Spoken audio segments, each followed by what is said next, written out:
anibusise egameni lenkosi ethu uJesu kuhlala kuze kube lesi sikhathi nebukele inkonzo. Ngiyacela usifundela izwi asondele ngaphambili egameni lenkosi ethu uJesu. Uzawufunda ke namhlanje Nkosi yami. Uzawufunda namuhla. Uzawufunda siqale nje incwadi kaJames chapter number 4. James chapter 4 verse number 10. Siqale la sithe namhlanje ubusuku be-Evelation egameni lenkosi ethu uJesu. Asiqale sithole izwi, then I will explain egameni lenkosi ethu uJesu waseNazaretha. Glory to Jesus. James chapter 4 uJakobe chapter 4 verse 10.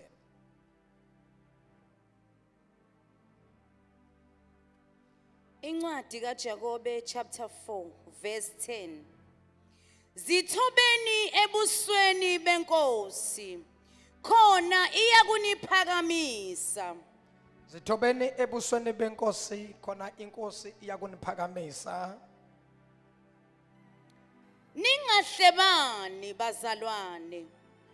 Ohleba umzalwane noma ahlulele umzalwane wakhe, uhleba umthetho, ahlulele umthetho. Kepha uma wahlulela umthetho, awusiye owenza okomthetho, kodwa ungumahluleli. Usese verse 10 wonke lo. Verse 11. Oh. Hey, yeah. Umoya uphephetha la uthanda khona, mina bengifuna uthe.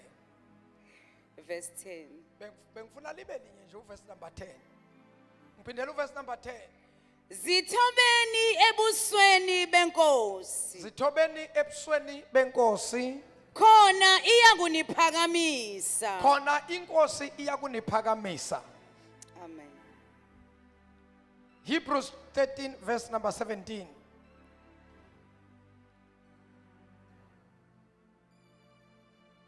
Hebrews 13 verse 17. Incwadi yamaHebheru chapter 13 verse 17. Lalelani abaniholayo, nibathobele, ngokuba balinda imiphefumulo yenu njengabaza kulandiswa ngayo, ukuze bakwenze lokhu ngokujabula, bangabubuli, ngokuba lokhu akunakunisiza. Hey, yeah. Amen. Pinda futhi lelo verse. Verse 17. Yebo. Lalelani abaniholayo, Lalelani abaniholayo, nibathobele, nibathobele, ngokuba balinda imiphefumulo yenu ngokuba abaniholayo balinda imiphefumulo yenu njengabaza kulandiswa ngayo, njengabaza kulandisa ngenye imini ngayo, ukuze bakwenze lokhu ngokujabula, ukuze lokuhola kwabo bakwenze ngokujabula. Bathobeleni, balalele, bangabubuli, bangabubuli, ngokuba lokhu akunakunisiza. ngokuba ukububula akuyikubasiza bazalwane. Bazalwane fanele sithokoze ngabo, singabubuli ngabo ukuthi inkosi wazwa nginika inkinga yomzalwane. Amen. Amen. Praise the Lord. Amen. Akangapheli amen kuleyo ndawo. Amen. Abazalwane abenze njani? Abalalele. Abalalele benze njani futhi? Bazithobe. Bathobeke. Amen. Mshaleni izandla uThixo. Isaiah chapter 40 verse number 22.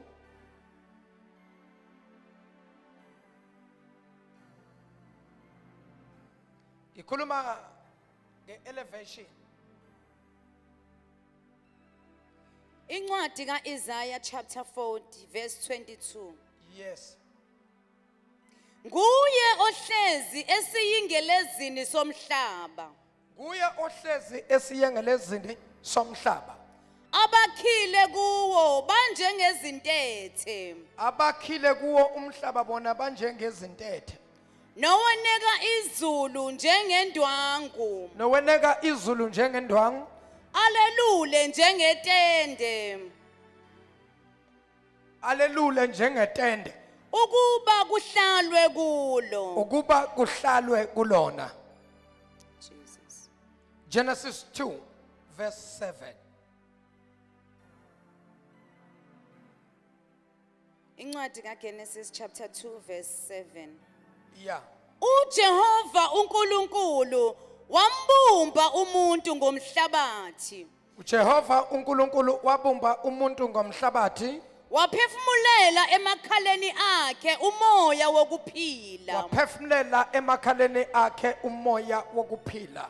Kanjalo umuntu waba ngumphefumulo ophilayo. Kanjalo ke umuntu waba umphefumulo ophilayo, wasuka kuyinto beka yona noma wasuka kuyilevel abeka kuyona waseba yinto ephilayo.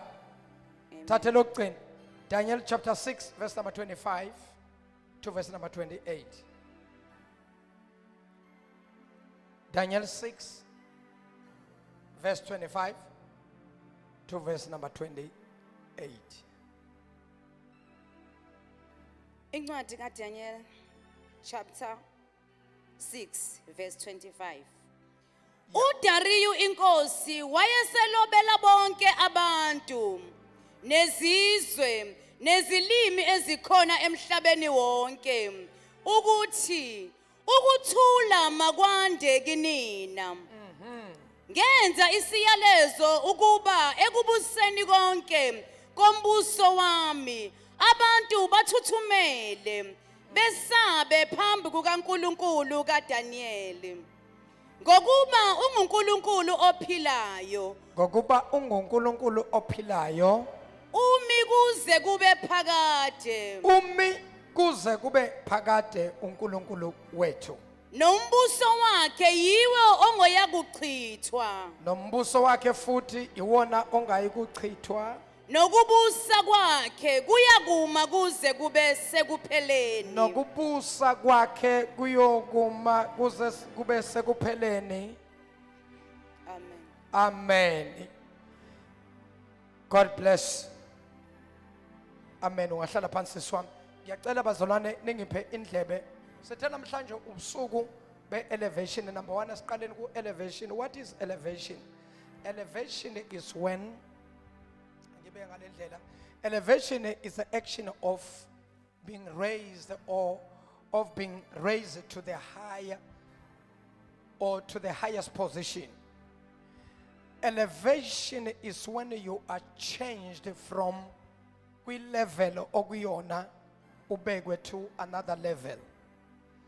Ama verse esiwafundile akhuluma nge-elevation. Number elokuqala lithi iBhayibheli zithobeni phambi kwaNkulunkulu. Ngicela umphindele uJames chapter 4 verse number 10. Humble yourself before the eyes of the Lord, he shall lift you up. Humble, being humble. Uma ngabe uzithobile uphansi, lithi iBhayibheli uNkulunkulu uyakuphakamisa. Ngamanye amagama i-elevation will take place.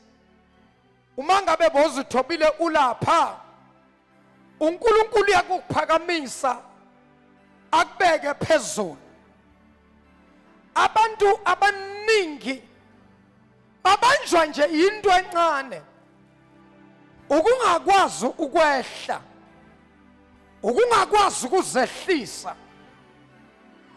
Ukuzehlisa ngisho kuthiwa ufundile kodwa uyazehlisa. Ngoba ukuthobeka kuyinto enhle futhi uNkulunkulu uyakuthanda.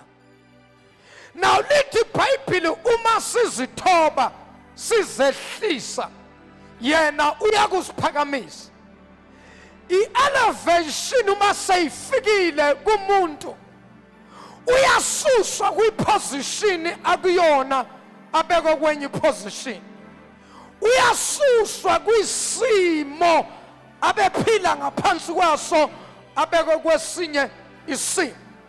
Uyasuswa kwilevel abephila kuyo abekwe kwenye ilevel. I-elevation iyakwazi ukususa umuntu kwindawo abephila kuyo imthathe imbeke kwenye indawo. I-elevation iyakwazi ukuguqula nokushintsha isimo sakho.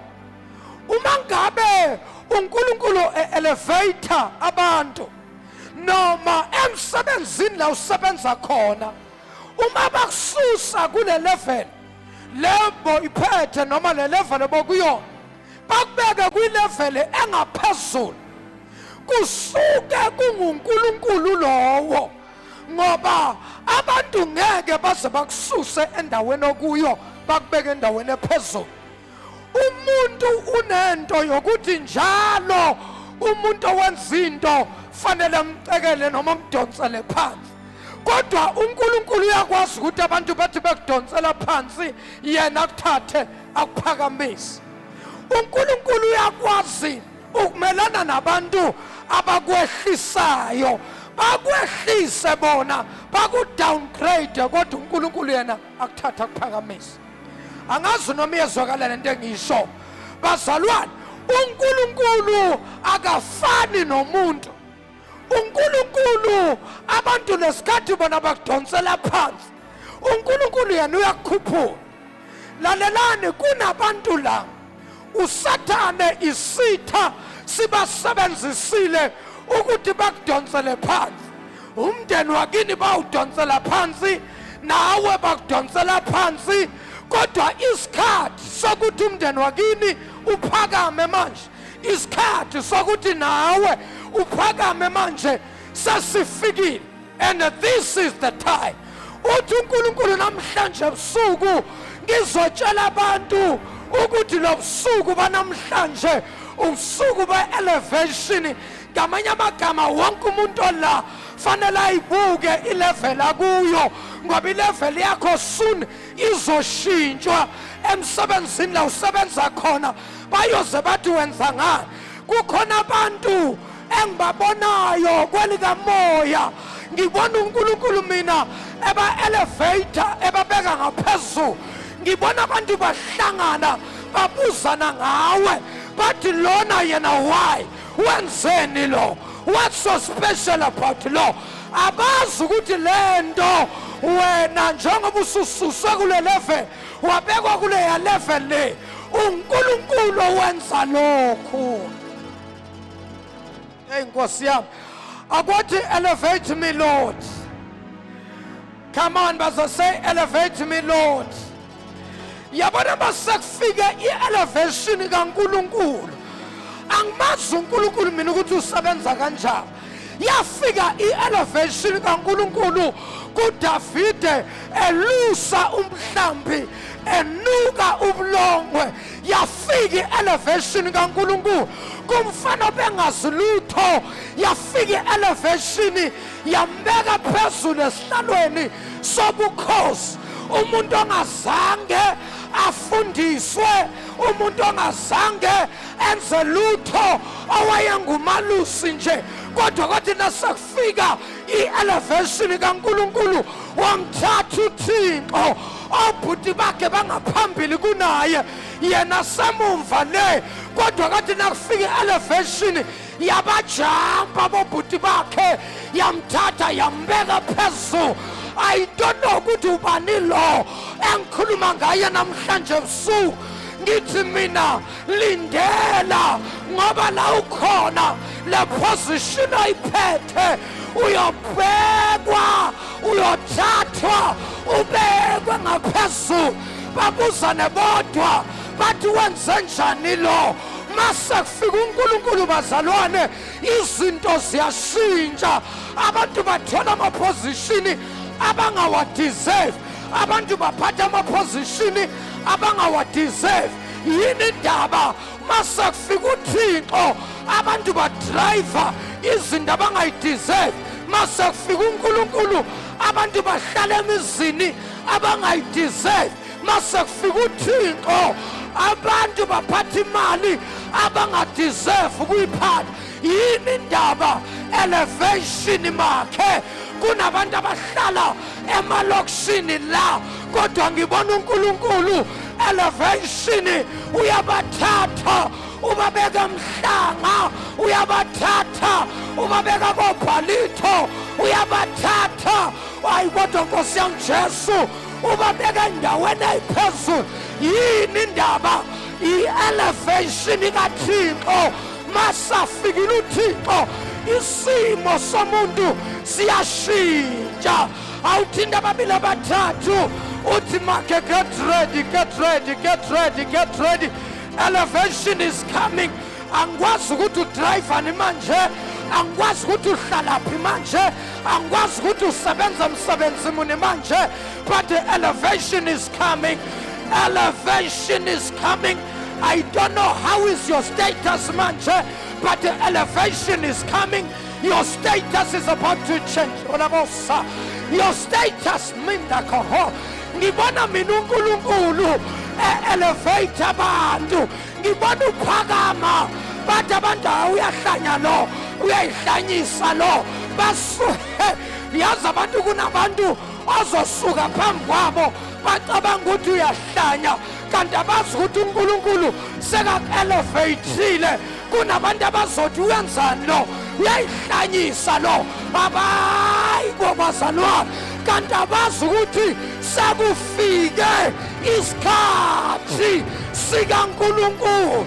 Lalelani ngimtshele bazalwane, kwabanjalo nakuDavide, kwabanjalo nakuJosefa.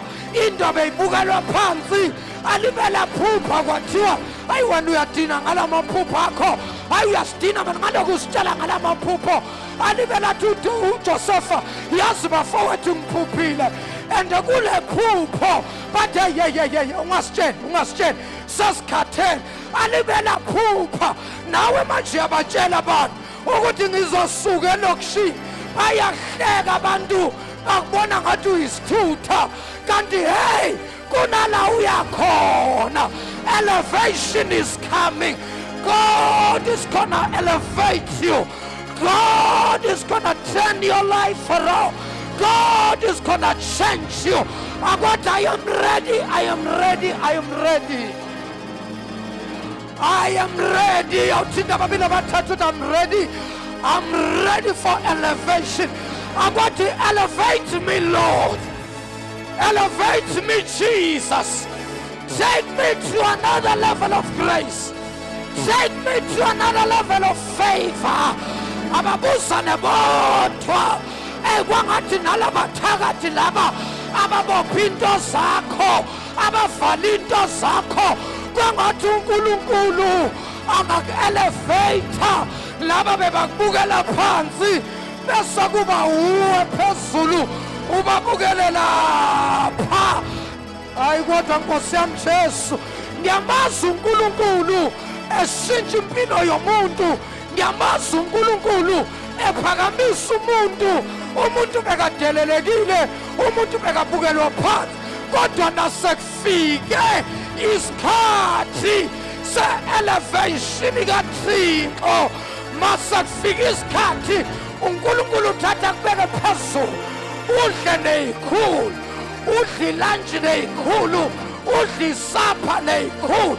Yabazalwane, wena oyidlela nje ngesipunu nje, babona ushaya i-fork and knife, baloko omunye ne-fork and knife yobangayazi, uyoqala alinde laba abadlayo abuke ukuthi imforoko ngathi ibanjwa ngapha, umesi ubanjwa ngapha, abesekaya yini kufika i-elevation. Yafika lento kaThixo, yafika lento kaNkulunkulu, yakuthatha yakubeka kwelinye izinga. Kunabantu I prophesy elevation upon your life. Elevation is coming your way. I prophesy. I don't know who's this person. Hey, ikampani yakho ilokhu ithola imisetshenzanyana emincane, ikampani yakho, kodwa ngibona izinto ziyashintsha. Ngibona ikampani yakho bayayitrusta, bayinikeza ama-project amakhulu. Yini indaba? Elevation. I want the elevation, make Elevation, elevation. Things are changing in the name of Jesus. Hey, basalwane, kudala nibukelwa phansi, kudala khulunywa ngani, kuthiwa bakhonza nasebusuku, kodwa subona umahluko. Lalela ngikutshele, ziyashintsha izinto manje, ziyashintsha izinto, ziyashintsha izinto, ziyashintsha izinto. Nangu uThixo ephakamisa abantu, nangu uThixo enzima ngaliso, akwathi makhe elevation. Jesus. Hallelujah. Akuphinda uthi elevation, Elevation. akuphinda uthi elevation. Elevation. Ngiyayisaba i-elevation eBhayibheli. I-elevation eBhayibheli ayifani neyesayensi futhi ayifani neyebiology. I-elevation kaNkulunkulu bangcwele. Yazi uNkulunkulu ukafike nge-elevation ekhaya la khona kungasange kwafunda umuntu. Abantu bakhona bonke abafundanga ama-drop out. Kodwa i-elevation kaThixo maseyifikile ayinandaba nequalification yomuntu. I-elevation naseyifikile bayaka-appointa, yazi ba-appoint umuntu esazi kahle ukuthi hayi mani neyibalo lo akayiboni kahle, kodwa nasekufika i-elevation ayinandaba ukuthi ibalo uyayibona, ibala uyibona. Bavele bathi sicela kube yilowa osiphathayo, kubuzwe kuthiwa madoda nifuna bani la, kuthiwa hayi yena noma ngayiboni ibalo kodwa kube yilo osiphathayo. I-elevation kodwa Nkosi yami ithi mayifuzane ne-grace kaNkulunkulu, ngoba i-grace ne-elevation ziyalamana, ngoba i-grace nayo injalo ifika ithola umuntu alana edonsa kanzima, eza kancane umuntu, kodwa na ifika i-grace ifika i-accelerate i-speed, izolobeka la kusasa bambone salapha. Injalo no-elevation. Hey, kunabantu abahamba ngama-taxi la, kodwa soon. Hayibo, ubani okhuluma ngayo kodwa la? Ubani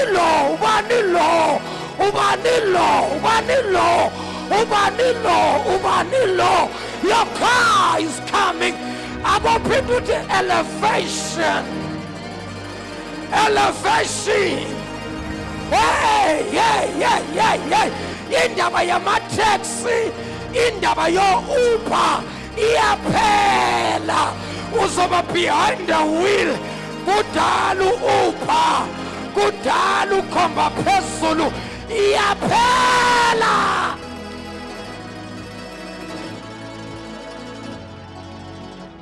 Aphinda uthi elevation. IBhayibheli uNkulunkulu wamdala umuntu, bukani i-elevation. IBhayibheli uNkulunkulu wamdala u-Adam, wamdala umuntu waba yisidumbu esifile, edalwe nguNkulunkulu, wambumba wamthinta, still umuntu waba yisidumbu esifile. Buka ukuthi kwenzakala. Wafika uThixo wamthinta, wathi immediately athi elevation yangena kumuntu, waphakama umuntu. Nawe uyaphakama, kudala izinto zakhe abathakathi baloko bayicindezela, kodwa manje isikhathi sakho sesifikile. Akuphinda uthi elevation. Hey, uyakhuphuka manje. Hey, kodwa Nkosi yami ukhona umuntu ongizwayo kodwa bazalwane, kunomuntu okhuphukayo Nkosi yami. Kunomuntu hayi bazalwane. Ningathi kusasa yazi siyamazi lo, yazi wafika la i-Eagle Mountain hamba ngenyawo njengoba sekashiya. Hayi bazalwane, elevation mdedelana uThixo enza umsebenzi wakhe. Hey, siyamazi thina lo, wafika ngusister la, masekushintsha status sekuba uMrs. Manba. ningamsoli ningathi akasazenzi ngcono nje. Elevation makhe, elevation masafikile uThixo elevate abantu, ngoba i-elevation ifika ithatha umuntu kule level imbeke kuleya level la khona bebangamboni khona abeseyaqala uyavela. Nalaba bebakudlula nje ngathi abakuboni, abanye bangakubingeleli nokukubingelela, bazoqala bakubingelele manje. Ngithi mina they will greet you. Laba bandlula nje ngathi bandlula isihlahla esimile, bazoqala bathi sawubona. Elevation nasayifikile bazalwa ikwenza ube recognize, because kunabantu njengamanje kwabanye abantu kufana nokuthi awu exist, bayekele labo. Elevation is coming. Njengoba bangakunaki nje bayose bakunake, abangakubingeleli bayokubingelela.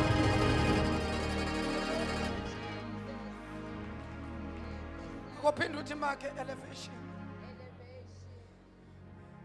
Hayi linziyanyana legama kodwa libize.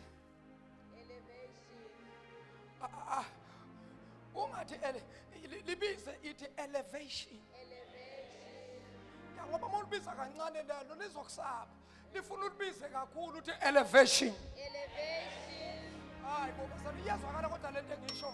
Elevation mama, i-elevation iyamkhipha umuntu ku-2 room, kugezelwa la kuphekelwa la. I-elevation maseyifikile iyamthatha umuntu imbeke kwi-double store. Hayi kodwa ngakhuluma yila. I-elevation naseyifikile babuzana bodwa abantu bathi ngane ngobani why yena. I-elevation naseyifikile abantu badideka amakhanda bathi lo unamanga lo, uhlezi athi uye enkonzweni uyathakatha lo kunala suka yekho. Hayi bazalwa, i-elevation naseyifikile abantu basala baphikisana bodwa. Akuphinda uthi elevation. Kuyena yekuqaleni, kuyena nasekugcineni, Alpha no akodwa Nkosi yami ongcwele. I'm singing elevation. I'm singing elevation here. I'm singing elevation. Somebody is moving to another level. I'm singing elevation in this place. Somebody, whoa, ngibona impilo yakho iyashintsha. Kodwa Nkosi yami wenzeni lo? Uyizwa uNkulunkulu athi songesami isikha le yabo iphila. Hayi bengasimpilo yakho leya bekuyabathakatha ubudonsa kanzima nje ngoba abathakathi bebabopha into zabo. Kodwa i-elevation naseyifika iqaqibopho ivula iminyango. Hayi kunini bekushaya ngedasta bandlule zhup ngey'moto zabo. Elevation from ku-Uber, from ku-taxi, behind the wheel. Akodwa Nkosi yami Jesu akosika iphiko man. Yazi kuba uyangizwa akosika iphiko. Kube ngathi uyayibona imoto yakho uyayidrayiva. Sika iphiko, sika iphiko.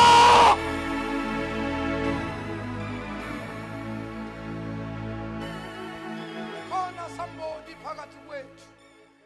I don't know who is this person. Khona somebody phakathi kwethu. Tshela makhelwane hayi kabi. No hayi kabi bazalwane. Bazalwane ngumzalwane ngiyakholwa. Ngiyayithanda inkosi uJesu. Kodwa nami I can't help myself mase kufike i-elevation.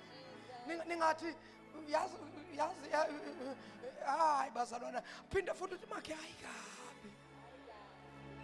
Hayi kabi. Hey, elevation naseyifikile. ifika kumuntu eyiqokela amaphashaphasha. Shap, shap, Jesus. shap, shap, ngamaphashaphasha. Kodwa i-elevation nayifika ithatha iphashaphasha libekelele bese uthi uphakama kancane. Oh, hallelujah. Elevation! Jesus. Hallelujah. Ngiyayisaba i-elevation. I-elevation ifika ubakubiza. Woza baba. I-elevation mayifika ifika naba. I-elevation ifika kumuntu bambiza ngale mali. Hey, Nkosi yami. Bathi unoma 10 Randi. hayibo khulumani musani kwenza ngathi aniyazi. Noma 10 rand. Yini abazalwane bathande yini ndaba abazalwane bathande ukwenza ngathi into abayazi. Ngoba la bakhona bebabizwa ngonoma 10 rand. abanye babizwa ngonoma 2. 2 rand. Wena nawuvela bese bathi oh hayi ke uzomuzwa nakafika la uzothi ucela i2 rand. Hey, Nkosi Nkosi yami. yami nawe leso sikhathi vele uyishothela nje ngalo 2 rand. Hey, Nkosi yami. Sanibonani bafethu ninjani? Ukhipha isimali nyane singekho. Bafethu ni right ni grand bafethu. Esibona bafethu bengicela nje 2 rand. Hey, Nkosi yami. Babuka neboti but Nazo kodwa isikhathi saka noma 2 rand. siya Phela. elevation is coming. Jesus. Ama 2 rand Oh, ayasala. hallelujah. Noma 10 rand Oh, uyasala. Jesus. Uyothi nawufika phakathi kwabantu. Hayi mani uthi na uyaphakatheni lakho. Kuphuma izinto ezibrown. Kuphuma imali ebomvu. Bafowethu mani nifunani anginisethe bafowethu bambani kanje ngizonibona bese uyahamba. Bose bathi yena yedwa Jesus. unoma 10 rand Hey, Nkosi yami. unoma 2 rand qala ungitshontsha lo sekayantshontsha hayi bafowethu angitshontshe sekufike Isikhathi. hayi bobazalwane sekufike Elevation. base ngisuka eMlazi ngisuka kwaMashu ngisuka koNtuzuma bafowethu ningathi sengizenza ngcono sekufika i-elevation. Hey, Nkosi yami. Jesus. Hallelujah.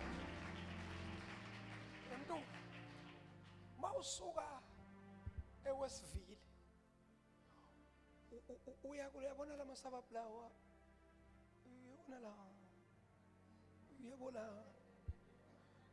uyabona masabab langa aseduze ne-airport ngoba nje kwakuhlala nje eduze ne-airport nako kuyakhuluma. Jesus. Makhalana hayi kabi ngoba phela umuntu oso-elevethwe uNkulunkulu seka-check ikhala manje ukuthi le ndaba yokuthi ngizodriver u5 hours ngegoli ayisebenzi fanele ngisondele ngase-airport. Hey, Nkosi yami. hayi bo bangizwa kodwa abazalwane Jesus. yazi mase kufika isikhathi mama ngizweni kahle bazo yazi mase kufika isikhathi mtuka nendawo mawuyoyithenga awumani uthenga nje uyacheck ukuthi njengoba sengizoba uMrs Sibani bani no Mr Sibani bani sekuchaza ukuthi sengizoflya wena gogo sengizoflya frequently so now ukuze ngikwazi ngingastuck kuma traffic fanele ngisondele ngase-airport. Hey, Nkosi yami. Jesus. Hallelujah. Ngathi uyabona umuntu oso-elevethwe uNkulunkulu and obonayo ukuthi yabona ngikhona akakaqedi uJehova. Uyazi khona abantu njengamanje masikubuka empilweni ukuthi mase sikhuluma kahle iqiniso siye sithi hey kodwa sozamile mntana enkosi hayi so pushing jealous down sengisho thina singanamoya angikwazi ukuthi uyabatshela yini abanye abantu umuntu masazamile uyamtshela yazi ukwana ngisho umuntu ethenge nje ilokhuzane lokuncane nje kwemuntu kodwa uma unganamona emtshela ukuthi hey yemzalwane yazi kodwa sophushile ngoba uunderstanda ini ukuthi uNkulunkulu wakhe omuphele akakaqedi. Amen. Bazalwane, Jesus. yazi uNkulunkulu kwakunika isikhaftini into endlela ithi noma indlula into yakho ithi brrr bathi abantu ayisuka athi ayindlule lento yingoba already vele abantu basuke vele sebadicidile ukuthi kwayona le uyithole ngenhlanhla. Uyazi abantu bayakwazi ukulokhuza umuntu bamqede straight as if umuntu udalwa abantu. Ngiyasaba bazalwane mina umuntu ezama ezuthi sangasajabule kangaka naye ngazathi ungathi uthola imoto yamamiliyoni hayi suka yini yona le. Ngiyasaba yini yona le ngiyayihlonipha Jesus. ngoba akekho umuntu onamandla okwenza into. Jesus. Ngikhuluma kambini akekho umuntu onamandla ukwenza into uNkulunkulu owenza izinto. Oh, hallelujah. Jesus. Hey. Yazi ukuthi kunabantu abanama degrees and masters bamba ngenyawo. Amen. Hayibo ngikhuluma kambini ayikapi mangabe une degree ne masters usahamba ngenyawo hayi le yesikhashana mawula eyesikhashana le hayi believe I wanna futhi when loaded. Hallelujah. Uphethe ba machine gun. Jesus. Masters uphethe degree usahamba ngenyawo okwesikhashana bayeke laba kuhlekayo baze bathi wathola ne degree umbone nje. Yabaza abantu mase beklasa bakhuluma ngawo bathi ke njengoba nimbone nje enje une degree usisi wakho une masters abantu bayakhuluma besathi omunye we imenzelani kwaleyo degree yakhe ngoba naku usikhwela naye ama taxi hey sizoshintsha izinto ungabosho njalo kumuntu. Hey Jesus. Ngoba uThixo masafika empilweni yomuntu ufika kube ngathi kudala afika kanti ufika namhlanje.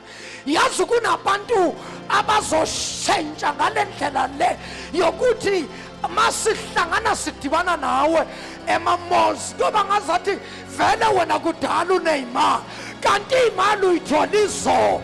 Hayi bazalwane kwenze njani mase kufika elevation kaNkulunkulu ungena kuma-suburb uzenze ngathi nala ubuya khona vele bona imali zakho kanti unamanga uyibuyela lenje bonganalutho hawu usureversa nje ngazathi vele into zokureversa ngathi into zakho hayi kufika elevation nawe ungena phakathi kwabantu abasemgangathweni ungaloku nawe uhamba ngazathi na ungena kubantu abasemgangathweni nawe shintsha ukuhamba man shintsha ukunyathela man unyathelisa kwesikhulu unyathelisa ungangathi kudala unamamiliyoni kanti uyaqala ukuba namamiliyoni.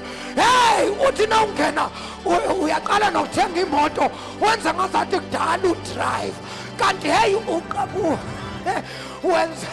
wenze sure ukuthi ingascratcheki le moto kodwa na uphuma umakhelwane wangapha nakabona usenza ngathi lento lena kudala ngishaya kanti usafunda ungambeki ke noEli ke nawe masohlala emasababhini nasohlala kule mizi emkhulu musukubekana naboEli zenze vele ngathi into kudala idrive na ubeka uEli thathu uEli ubeke kujiwe khona bathe siyathonyelwa ke la ijiwe khona le yanto ethi nayiduma ivusa umakhelwa ithi nathi kodwa nayihlehla ithi bayibona unoEli bese bathi hayibo lona uqala ukuthenga imoto uyilena kodwa uqala ngejiwe khona. Nkosi yami wayaqala ngemoto engaka yini indaba uyinamamiliyoni kanti abazi ukuthi elevation when God takes you to another level lalela Eagle Mountain God is about to do a new thing. I will keep on saying this until you see it. God is God is about to do a new thing. Kunabantu la ngiyakutshela mina mark my words, kunabantu esinabo la kodwa kuyothi kuphela u-2022 izinto abazobe bahamba ngazo, izinto ababe bahlala kuzo, imali abazobe bayiphatha, kungenzeka right now i-account yakho ino-minus, kodwa ngithi mina i-elevation maseyifikile kuzoba nabo-plus nabo-00000 baze basithele eskrinini nabo-0 nawudina songazi ukuthi manje imalini-ke nasenje bese uyayibuzisa kulo siswa sebhenki ukuthi hayi mani yazi kunento engayitholi kahle imali yami hayi bosisi ithini masekuse ithini hayi mani bengekho so ithini kanti ufuna ukuthi ekufundele le inamba Nkosi yami. Jesus. uyibuzisa into engekho ukuthi kwangathi ukhona umuntu owithdrawile la uzazi kahle ukuthi awukekho ubaba bese uthi ngenzeka lo baba yazi sekhona imali ayithathi unamagnet ufuna bakutshela ifika Jesus. ngoba ukwazi nawe ukuyibisa Nkosi yami. ngoba uNkulunkulu masekushaya nge-elevation ufuna ukuzwa ukuthi kahle kahle unamalini ebhenki ayibize lesisathi yazi njengamanje ngibona una 15.5 million bese uthi yabona 0.5 cishe kusho uba uyenzeni imali engaka phela lana ngathi uthathe 2 million yes ngoba belapha kubo 17 bofuna nje ukuthi bakufundele inamba Jesus.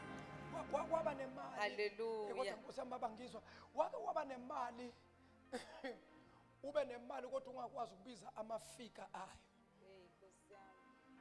bakutshela bathi wine imali noma bathi kunemali engenile kwi-bank account yakho please sicela ukuthi ucheck ama-emails akho ucheck ama-SMS akho uthi nawuthi uyangena kuma-SMS uthole inamba yokuqala uyayibona u-15 kwase kulandela abo-0 uze ubacofe ngomuno 1 2 3 4 5 6 7 ufike kubantwana uthi ake nisho makuvela inamba eyiningi kodwa abo-0 babe-7 kusuke noma abo-0 babe-6 kusuke kuyimalini leyo bathi abantwana ayibo ma ungazobuza into enjani uthi ayisho nini bathi mama uyabona kwaqala kwaba nabo-0 abaningi suke kuyimiliyoni uthi mara laba ngathi baningi kakhulu lapha Nkosi yami.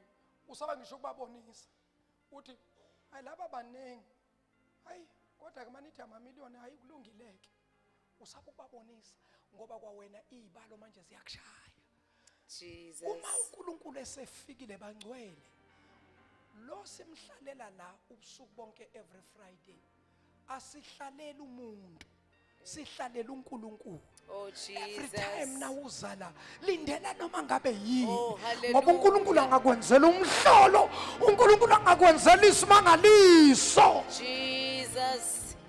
Hallelujah. lesiyothandaza you know abantu iBhayibheli sasekujwayele ukuthi ayisuka kunini kwalibele kuthiwa sizobusiseka yazi once waqala wakhuluma kanjani you are closing a door nothing is going to happen to you remember izinto zikaNkulunkulu azenzeki kumuntu okhuluma negative izinto zikaNkulunkulu even kwayona the presence kaNkulunkulu i-attractwa ukukhuluma kahle kwakho ma umntwana kaNkulunkulu you must be careful you don't talk anyhow nikona bazalwane Amen. lalela positive and negative ziyaphila they attract if you speak negative you attract negative things and when you attract negative things your results will be negative when you always talk positive you talk positive hayi ngoba izinto sezilungile sezirayi bazalwane lithi iBhayibheli uNkulunkulu ubekile amandla olwimini lwethu lithi iBhayibheli abakholwayo bayodla izithelo zalo ulwimi labo lokuthi bakhuluma abakhuluma okubi most of the time kunabantu nje lento sesengqondweni lento isolimini akwenzeki avule umlomo akhuluma into enhle every time nakakhuluma hayi mina nje hayi nalapha enkonzweni sengimane ngiyaya nje hayi phela kuthulile manje yazi akusenzeki lutho akusenzeki lutho leso sikhathi kukhona abantu abathi hey yazi impilo yami iyashintsha manje ever since nganyathela lapho yazi nje sokho wena uyibone lento kodwa khona abantu abayibona and wena njengoba ungayiboni akusho ukuthi akwenzeki wena ongaboni Nkosi yami. uzodla ithelo zokukhuluma kwakho makhuluma kuhle uyodla ithelo zezinto ezinhle makhuluma kubi kanjalo futhi uyodla okubi ngoba kukhulunywa wena Nkosi yami. it's my prayer everybody okhona la learn to speak positive even in situations where you see ukuthi yazini hayi kodwa yabona khona isimo esike sifika asikhuluma iqiniso basi siyakhola ukukhola kodwa khona isimo esike sifikele umuntu ubona ukuthi yabona lesi ayisingenhle ya wabiza kahle sishubile Amen. yawubona ukuthi ayikushubile bona ukuthi ikhala ngempela la kodwa noma kunjalo I make sure ukuthi ulwimi lami ngiyalelusa Jesus. ngisho noma ngabe kuthiwa ngisobishini la izinto ziyabheda I make sure ukuthi ulimi lwami ngiyalwelusa angikhulumi okubi why ngilelusa seyiningi kakhulu into epositive engiyikhulumile now I can't cancel everything ebengiloko ngiyikhuluma yonke leminyaka ngithi empilweni nami mina ngizoba ukuthi mina kuzokwenzeka lokho then all of it by one word because it might take some time ukuthi achieve some positive results but it takes seconds nikhona nikhona bazalwane Amen. it takes seconds negative power is powerful and is quicker positive power it might be slower but when it happens be careful how do you speak Jesus. nalento ukuthi hey kodwa umuntu madoda uNkulunkulu nje akasanginiki nje yazi uNkulunkulu nje hayi mana uyazi uNkulunkulu nje anginike sometimes abanye uthandaza umuntu akhuleke umuntu enze everything enikele ethandaze efasta kuphuka intaba abekela aze aluze iweight the next thing into azoyisho uzo yena lo bekakhuluma positive ethandaza yena futhi the very same person kube uye manje uthi hayi mina nje angisathembi kwakuthemba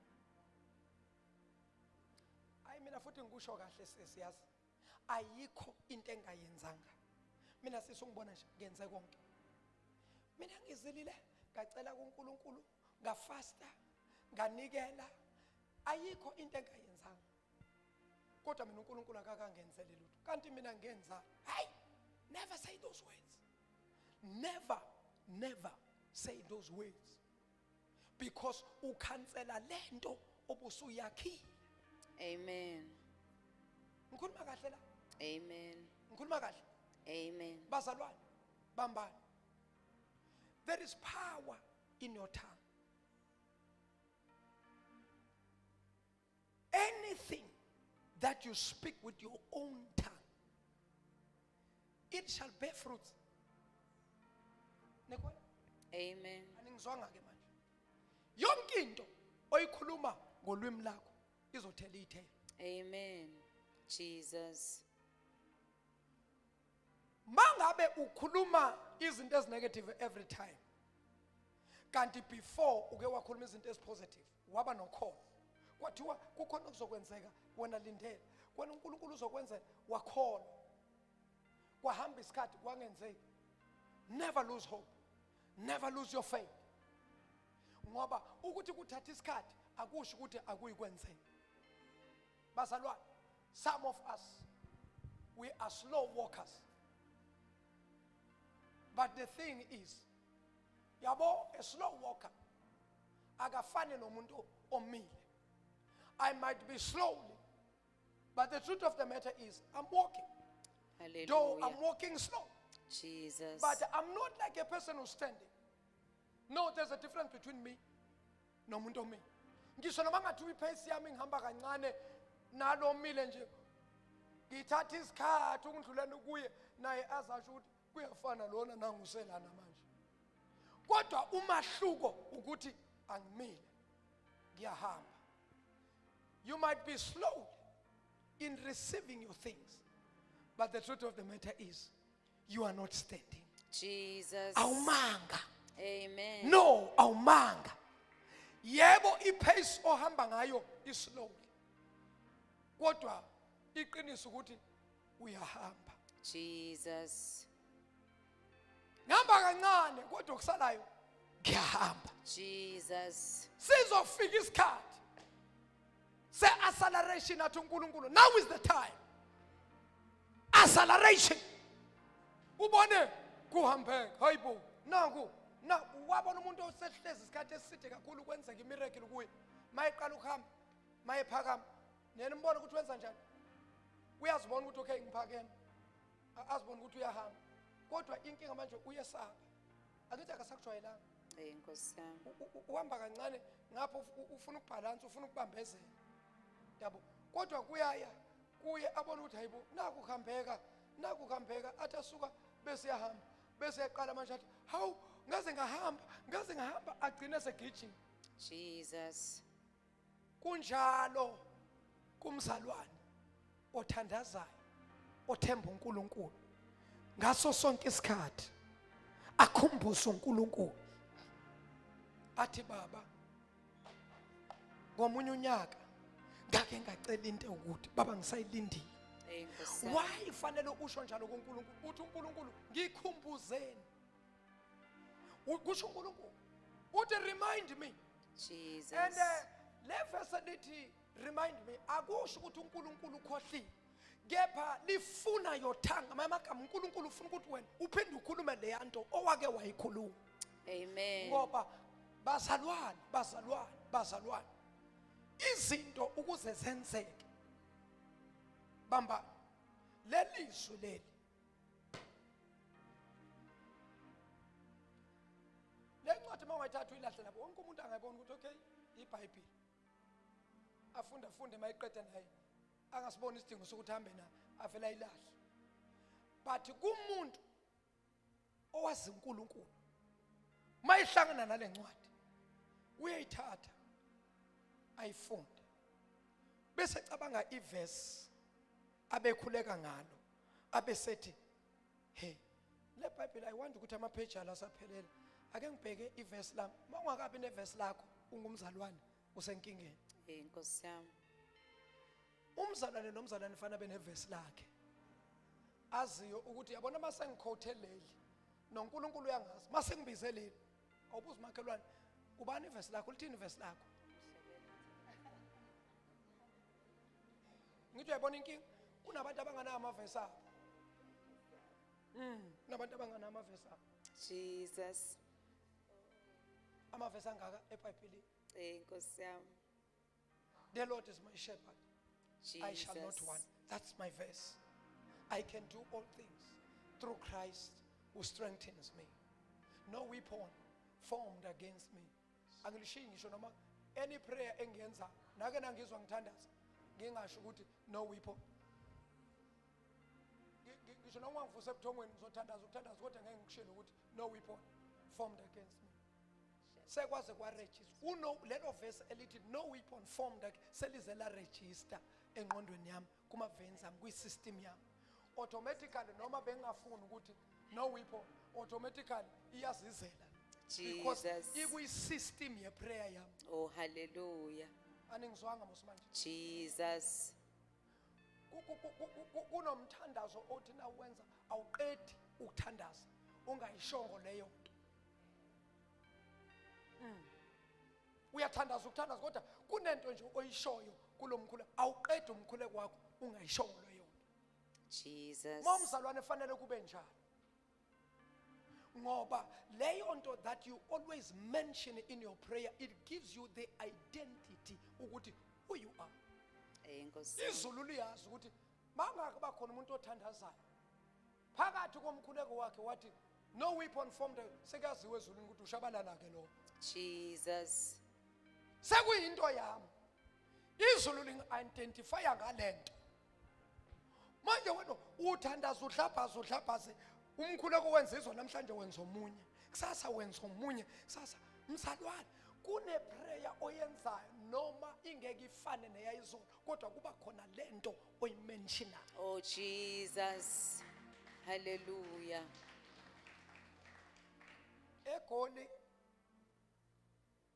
egoli makuthiwa uShabalala kathandaza bozwa abafana lababema lapha emuva bathi mhlelembiswa makhephukhephu.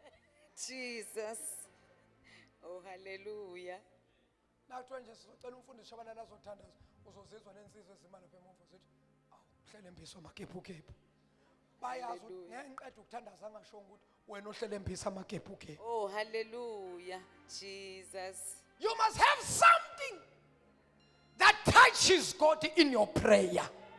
Bazalwane niyangizwa kodwa na? Amen. You must have something athi uNkulunkulu namhlanje lo mthandazo wenziwe la angazi ubani lo thandaza abese kubamba ngalento yokuthi wena ohlelembisa makhephukhephu wena olonda uIsrael wena ongasali wena ongala.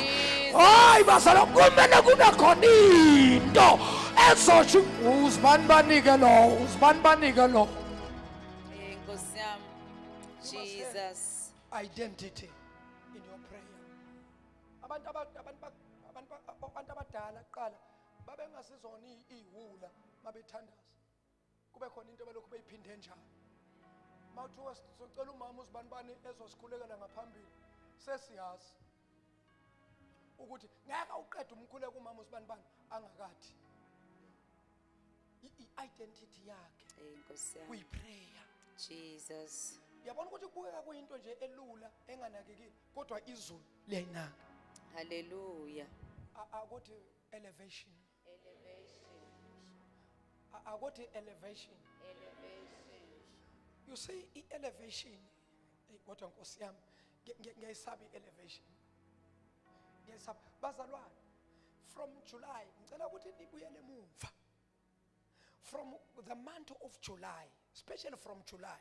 Nibuyele emuva wonke amasemon engiwenzile from July up until now uyaphela uAugust. Go and listen and analyze every message that I was preaching about. Understand even the interpretation engizinikezile, the revelations engizilokhuzile.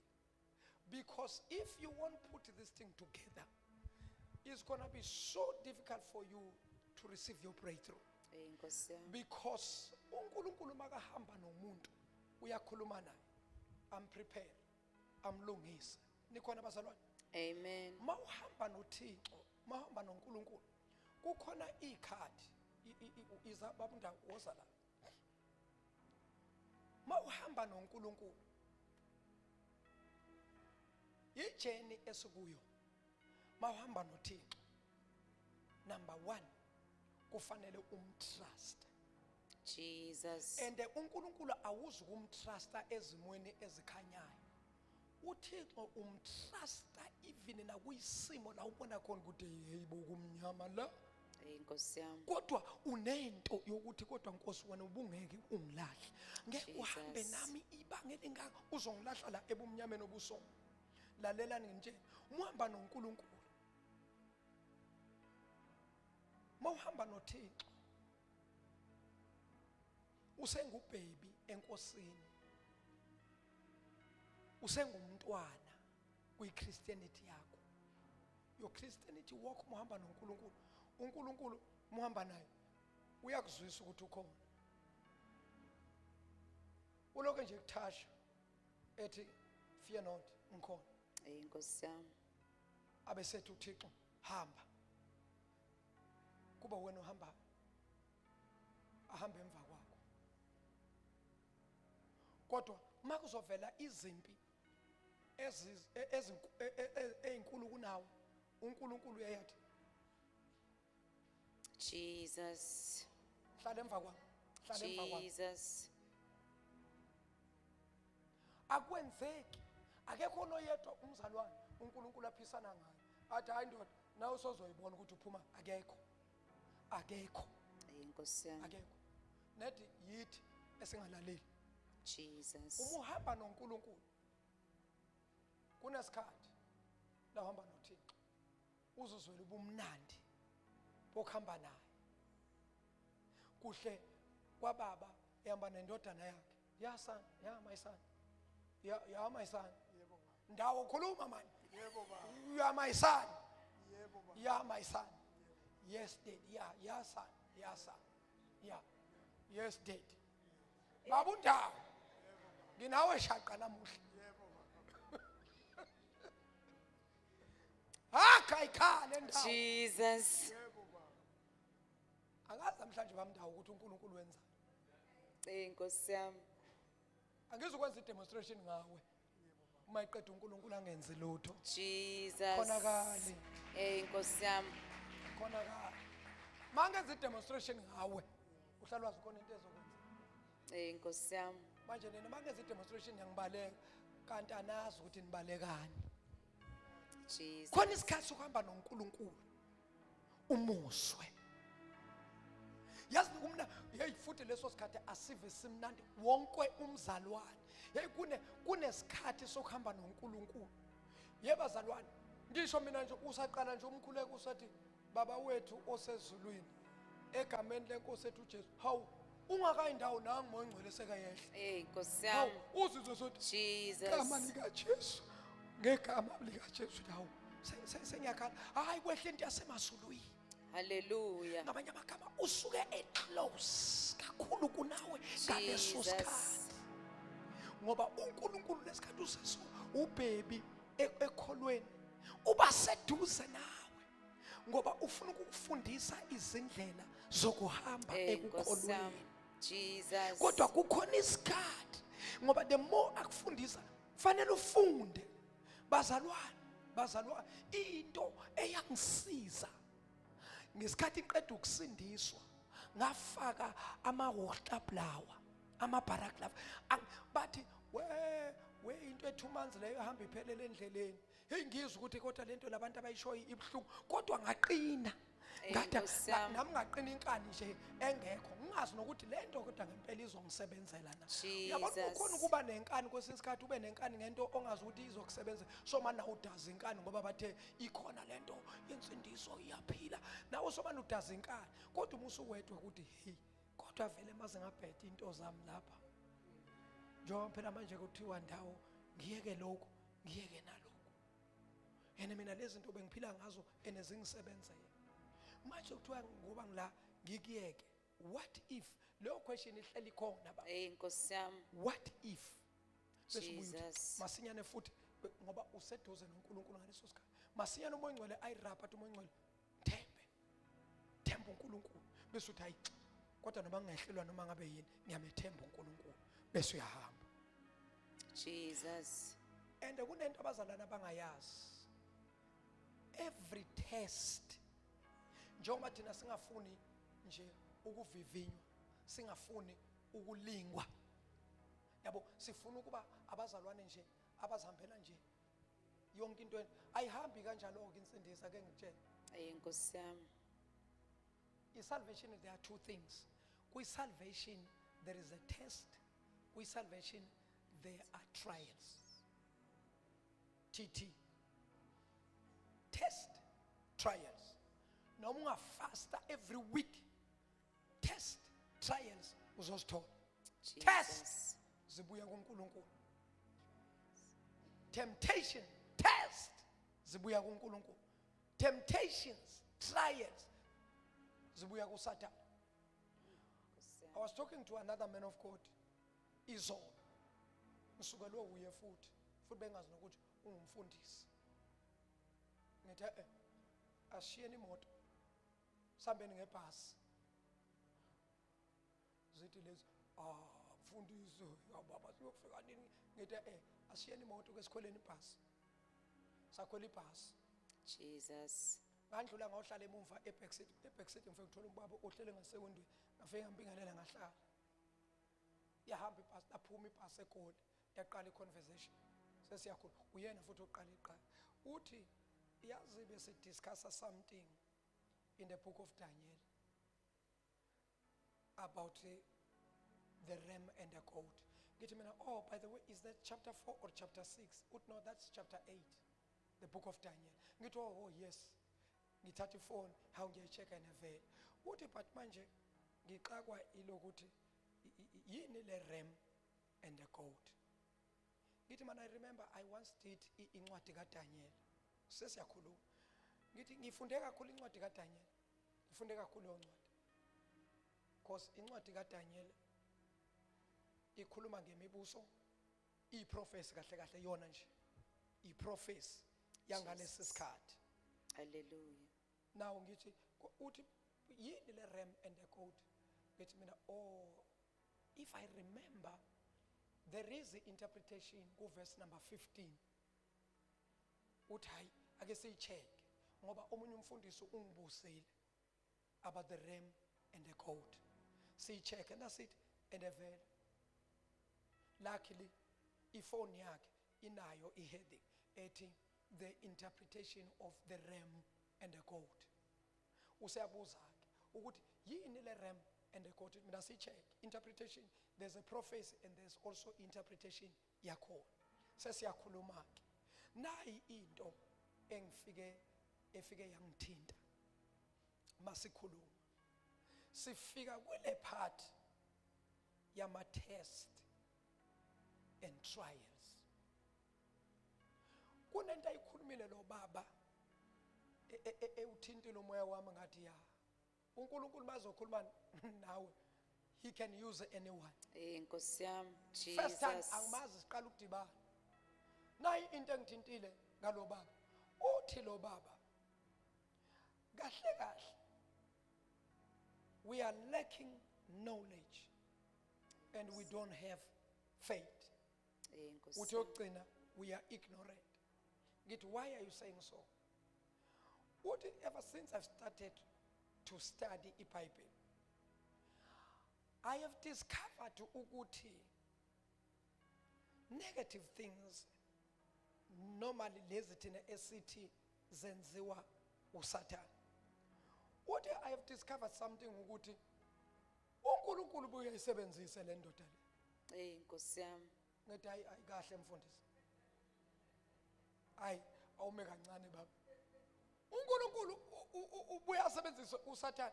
Hey man, yes, this guy wambule something wavuma mina. Nkosi yami. Lento masengiyibuka. You see, uthi no baba. Yazi ayikho into uNkulunkulu engamehluli. Jesus. uNkulunkulu nakathanda ukuvala ashaya shutdown umhlaba wonke angakwenza. Amen. uNkulunkulu nakathanda ukukhipha abantu ezonweni angabakhipha. Hallelujah. Uthi lalela. Uyazi siyathanda thina ukugxeka. Criticize uthi yabo nje bangakuhlangane abazalwane bahlangane nomuntu odakiwe. Uzabezwa abazalwane. Bazothi hey lo ngoba dakwe kanje. Mangathi uyafa. Uzolibona izolo. Uthi those are comments from abazalwane. Usethi Tshabalala. Ukhona abantu uNkulunkulu abakhiphe ezipotini waxhalani lapha. Ngithi ayibo kahle ba. uNkulunkulu angagcina abantu etshwaleni. Uthi lalela ngitshele Tshabalala. uJobe nakathi nawe naye lo Sathane lo Dalwe nguwe. wadalwa nguwe uNkulunkulu. Nkosi yami. Uthi ke Tshabalala ngizokutshela mina uNkulunkulu kabuya umsebenzisa uSathane. Ngithi baba hayi mana awume kancane. Uthi lalela. Uma abantwana bakaIsrael bekhishwa eGibhithe lithi iBhayibheli wathi uNkulunkulu ngizoyenza likhuni inhliziyo kaFaro. Yes. Yeah. Hey ibuya lento mani ngithi athuza nayo baba kodwa hayi I'm still not convinced man ukuthi hey angisho ke ukuthi ke bese nithi hayi uNkulunkulu uyamsebenzisa uSathane bese uyenza into embi bese uthi hayi uNkulunkulu ayamsebenzisa hayi angisho njalo. It's another level of understanding there. When I give yourself a time to grow ungathathi izinto zama high grade hlala kwi level yakho up until uzufika. Amen. Jesus. futhi omunye ubaba Tshabalala uqeda ukushumela nge-elevation manje sothi sihlale kuleyo level leyo. Cha, i-elevation nayo mayifika kumuntu ifika kumuntu osone-understanding. Hallelujah. God will never bless you bazalwane. uNkulunkulu ngeke akubusise ngento usese spiritually matured, usese immature, ungaka understand. Izinto zikaNkulunkulu zisebenza nge-understanding. That is why most of the time uNkulunkulu ahamba nawe, he teaches you. He teaches you and he will ask you, what do you see? What do you see? Do you understand? Izinto zikaNkulunkulu zihamba kanjani? So now, usethi likhona uthi Tshabalala nethi ngikhohlwe ukuthi uverse bani no chapter bani. Lithi le verse lakhona sekusho lo bani. Uthi le verse lakhona akusiloke lele lithi uNkulunkulu wayenza likhuni inhliziyo, kodwa is something ecishe ifane naleyo elithi uNkulunkulu wasebenzisa uFaro ukuthi inhliziyo yakhe ibe likhuni. Wakwenza ngabo. Ngithi mina why? Uthi ngoba Tshabalala ukube uNkulunkulu wavele wabakhipha abantwana bakwaIsrael eGibhithe ngaphandle kokuthi enze inhliziyo kaFaro ibe likhuni, abantu bebangeke bamkhola uNkulunkulu futhi bebangeke babone amandla kaNkulunkulu. Amen. Jesus. For nokuthi ba oppresswe lapho wayebabukile uNkulunkulu futhi wayezwa. Usathi that is why ngithi ke uNkulunkulu uyayisebenzisa le ndoda. Ngoba uFaro maka oppress abantwana bakaIsrael kwavuma uNkulunkulu. Ya uthi leli verse lisho njalo, lithi kwavuma uNkulunkulu ukuthi abacindezele. Abacindezeli bakaIsrael uNkulunkulu okwenza ukuthi babacindezele lapho. Ngoba ukube uIsrael waphuma nje free eGibhithe, ubezojika futhi endleleni mahlangana nezimpi, ubezojika uIsrael ebuyele eGibhithe. Now kwakumele baseGibhithe babacindezele, mabacabanga iGibhithe babona izitha bathi hayi ngamane siyilwe madoda nokuthi sibuyele kule ndoda le. Hayi lapha ngeke la. So now there are things mawuhamba noNkulunkulu uyafundiswa. Every step you take, God teaches you. It's a pity that the church don't understand ukuthi uNkulunkulu kahle kahle yini ayifunayo. Ayikho into entsha uNkulunkulu ayifuna kithi. The same thing ayifuna kithi yileya ayifuna kulaba abazange bayithola, abazange bama-understand uNkulunkulu. Nalesi sizukulwane naso sinjalo asim-understand. Lesi siwesi ngoba sinayo yonke into. Laba babedependa kumprofeti babenganalo iBhayibhili, iscroll sasiphathwa abaprofeti abantu abakhulu kuphela. iBhayibhili abantu babenganalo, babefundelwa, babehlala phansi bangaphathi amaBhayibhili, babefundela. iBhayibhili laliphathwa umpriest, iBhayibhili laliphathwa umfundisi. Nina nanihlala nilalele nanidla izwi through the voice yomuntu kaNkulunkulu nakakhuluma. Now iBhayibhili manje wonke umuntu unalo. The more abantu iBhayibhili ligcwala umhlaba is the more i-understanding yabaleka kubantu. Kanti yini indaba kwenze njani? Now this is the thing. We don't understand ukuthi uNkulunkulu usebenza kanjani. Lalelani bazalwane. Number 3. Now the Trinity kaNkulunkulu is God the Father, is God the Son, is God the Holy Spirit. In the beginning, uNkulunkulu kuvela yena as God, the creator of the universe. He's God, the mastermind. Jesus Christ is the one who makes sure ukuthi the plan kaNkulunkulu iyapasa, uyo executor the plan. The Holy Spirit is the one that gives understanding so that we can understand the mind of God, because we cannot understand the mind of God without the Holy Spirit. The Holy Spirit is the one that knows the heart and the mind of God. He knows what God needs from us. That is why we need to depend on the Holy Spirit, because He's a great teacher. He teaches us to understand ukuthi uNkulunkulu ufuna. Now uhamba noThixo ke kunesikhathi la usizola khona the presence kaNkulunkulu.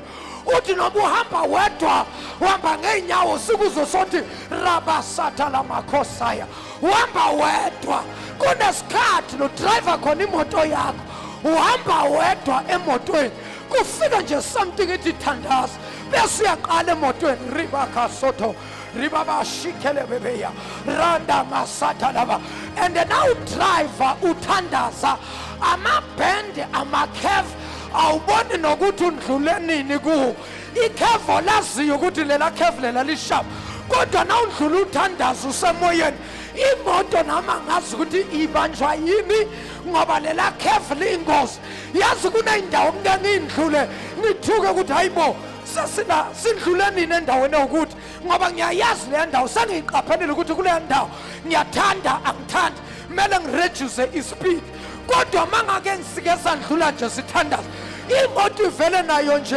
ijikele ngibone sesindlulile basalwane kukhona isikhathi sokuhamba noThixo uyizwele the presence kaNkulunkulu everything that you touch hey mawuthandaza the joy oyizwa ngaphakathi kuwe kunento nje yabona malithi iBhayibheli kulaba abakholwayo the rivers of the living waters shall flow from their belly kunaleyo nto leyo othi na uthandaza uzwe mnandi kangathi nje ungavela ndina masitha maha rika babosha laba kuba ngathi awuphilanga kahle kha yile nto yasezulwini isuke sayifikile ngaphakathi kwakho. Now the more you figure is the more you expand your mind akuthuleki na uthandaza kwangathi ungalokuqhubeka njalo riba sandala bakhosha iphaka sotho labasha kuba mnandi nalezi zilimi rinabondo boshane nabazalwana ngayizwa man into yasezulwini yayile yanti mnandi wow yabona na uthandaza wehlela umoya kaNkulunkulu uthandaza ngeyilimi uyazi uthandaza ube bold bakuzo uthi shanda makhoto laba ikapashiketelebosa ramosika the more ukhuleka ngelimi is the more uba recharged and uba bold uba nespeed yini indaba moyo ngcwele usuka sekakhafi uyena othi take mando shada mahosa uyena othi take over and once what to take over uyezwakala umuntu othandaza agcwalisiwe ngamandla kamoyo ngcwele uyezwakala futhi umuntu othandaza ngenyama angeke umuzwe mangaba ukwazi wamukela amandla kaNkulunkulu kodwa thina sike samukela sa taste amandla kamoya ngcwele uyamuzwa ukuthi uyathandaza yena kodwa kukhona la ngakaqashuli kho ngoba lento lena ukwazi ukuyiforja lento masayifikile ayiforjwa le inkinga yebandla liyamforja umoya ngcwele umoya ngcwele akafuni ukuforja mangaba ukabhabhathiswa ngamandla kamoya ngcwele cela uNkulunkulu ukuthi akugcwalise ungaforced uzenze ngathi uyinto egcwalisiwe kanti awugcwaliswa mangakagcwaliswa ngicela uthi Nkosi ngicela ungigcwalise ulokhu ukhuleka umkhuleko wodwa ngicela Nkosi ungiphe amandla kamoya ngcwele ngicela Nkosi ungigcwalise ngelinye ilanga uyothi uyathandaza uthi baba ngegama likaJesu kuze sithi baba mshike baba ikhaba baba wathi rema bawusha umuntu aqeda ukwamukela ilimi ngangithi kunento ngoba kwaba ngathi yabona iphephelwane yebo le yanto ngangicabanga ukuthi kungene iphephelwane ngoba kunento yahlala limi manje ngifuna ukukhipha lento ngapha ngiyathanda ngithi mina angifuni lokustop angifuni ukuthi ngiyikhiphe ngifuna ukuyikhipha ngilokhu ngithanda kanti the more ngilibela ngithi ngathi kusuka ngathi sangizwa abangazi ukuthi anginazi ilimi ngabona bajika bangipheka kwase kuba khona nje into enginikeza isibindi ngaba bold ngiyakhumbula sasithandaza nje siseculator attending ngangasengiyondlula ngakubo nje ngizwa esinye isibindi rikapa shantakata ikapa sentele bosha rikapa doko shanda likapa satekekeke raba sandalaba nganginesinye isibindi bathi hayibo nalona usakhuluma ngelimi ngazamukela kanjalo ilimi zikamoya oyingcwele ngaqala manje nami ngathandaza ngelimi bazalwane ngathandaza baqeda abantu bahlala phansi ngangilokhu nje ngishilo khathala bashanda urabaka sotolobo ikhaba yantaka ngaleso sikhathi kunento ngizwa kwangathi kuhleli lahle lapha kimi kwangunento ehlele ngizwa ukuthi lento ihlele bosha kodwa moya oyingcwele Nkosi yami akosizwisa Nkosi lawo mandla owasisa abafundi bakho kodwa ibandla lanamhlanje Nkosi hayi moya oyingcwele siyabucela akosibhabhadise ngamandla kamoya.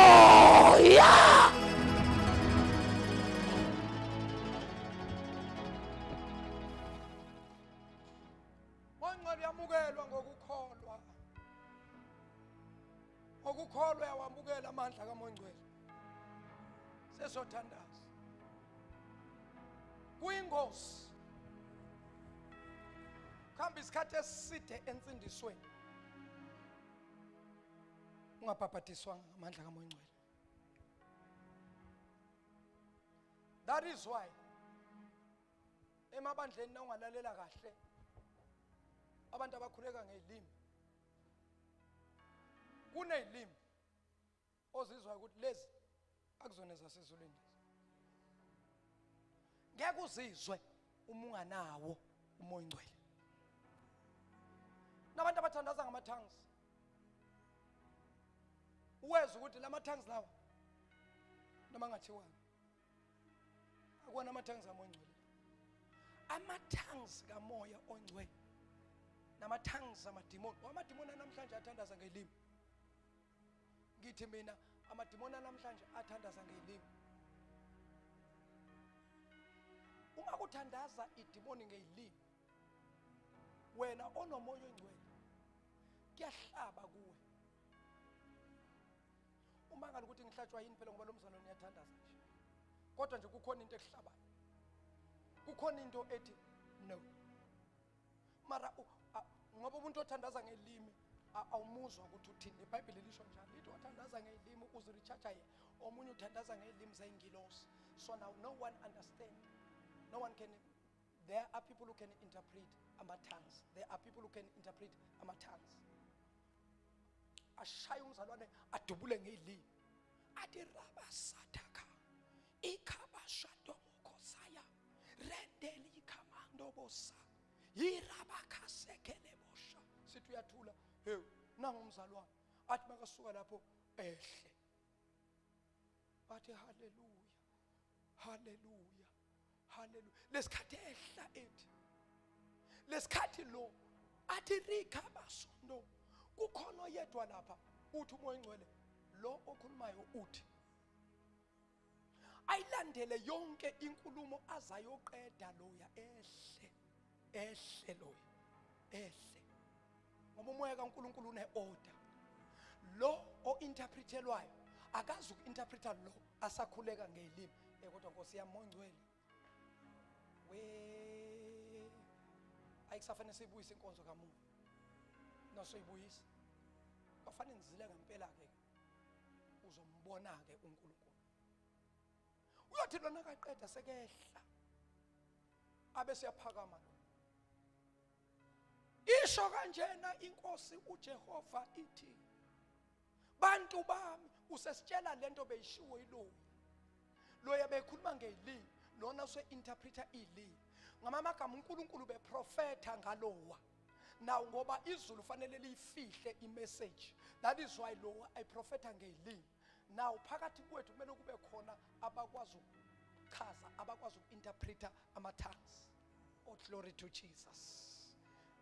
ibandla namhlanje liyakhuluma abazalwane bonke bathandaze ngelimi rabababa sanda bababa akukho no-one okwazi uku-interpret. Uthi umpostoli Paul ku-useless ke makunjani. We are all speaking in tongues but no one can interpret. What are we gaining? Nothing. When the church speaks in tongues, because there are different kinds of tongues. Kona ama tongues a message. Kona ilimi ongasizona yilimi nje kodwa lezi phethe message. uNkulunkulu uyakhuluma from the throne kaNkulunkulu. He's bringing message to us. Hey, abanye abantu futhi lento yokunga understand umoya ngcwele ba ulinyazi umoya ngcwele emabandleni. Umzalwane ehlele ngamandla kamoya ngcwele akuthandaze umzalwane akuthandaze ngithi kanti Nkosi yami udeliver message. Bamthulise emabandleni. Kwamanye amabandla bathi ake niphume nalo muntu niphumele naye ngale. Hey, uyaphuma umzalwane sebamhudula bamhudulela ngale uyakhala naye. Yashinti yasezulwini ngaphakathi kuye. Laba aba understand babalekisa imessage bamsitheze ngale. Kanti lo muntu bephethe imessage ezosiza ibandla. Uthola ibandla listakile izinto asenzeki. Kanti uNkulunkulu lento uyikhulumile wathi abantu bamqaphela. Ngaphakathi kwenu ukhona abangekho right. Qaphelani. Dekufune ukuthi ibandla manje likhuleke. Likwazi ukudownloada izinto zezulu. Kodwa Nkosi yami ngifike kanjani la? Nikhona abazalwane? Nikhona? Yabona into enza kube nestruggle emabandleni. Yilo muntu okuthiwa umoya ngcwele uthathwe wakhishwa ngaphandle kwathi hayi siqhubha iprogram thina la. Isikhathi sofakazi manje. Hayi. Bonke abakhulekayo manje bathuliseni sesiyefakazini manje. Ha. Nathulisa umoya ngcwele. Nathulisa uNkulunkulu uqobo lwakhe. Kodwa yethi ngapha nithi ndumisa yena. Ngoba phela abazofakaza labazophakamisa uNkulunkulu. Kodwa yonke into uthi umpostoli Paul mayenziwe ngeorder. Akube neorder because our God is not a God of confusion but our God is a God of order. Somebody say order. Order kaNkulunkulu. That is why abathandaza ngelimi kumele kube khona abahlola imimoya. Lilimela ibandla nje liyaqhuka nje ibandla lihamba kalidonsa kanzima yingoba abasekho abahlola omoya. Sikhonza namadimoni. Sikhonza nabathakathi. Ngoba akekho hlola omoya. Kodwa nakukhona hlola omoya. Uthi standards ezwe ukuthi ayikhona kukhona ophethe into engekho right la. I don't know what is it but something is not okay. Kodwa Nkosi yami Jesu uyisumoya wakho ngcwele Jesu. Awu moya ngcwele buya ungalishiyi ibandla lakho siyakudinga moya ngcwele. Kodwa Nkosi yami Jesu donsa kanzima ibandla. Lidonsa kanzima. Lihamba kancane. Izinto baze banye badube bayekela ukukholwa. Kanti izulu kudala liyikhululile izinto zabo ziboshiwe. Sekufuneka abantu manje abazoma esikhaleni. Sekufuneka omama betshale abazobopha utshale ekhalweni balidonsa balithi. Bathi manje sesima phambi kwezulu. Bathi Nkosi sima phambi kwakho manje. Sibhekana nempi kaSathane. Baba wena owaziyo njengoba sibhekana nalempi Nkosi makuphume kuwe ukuthi sinqobe lempi.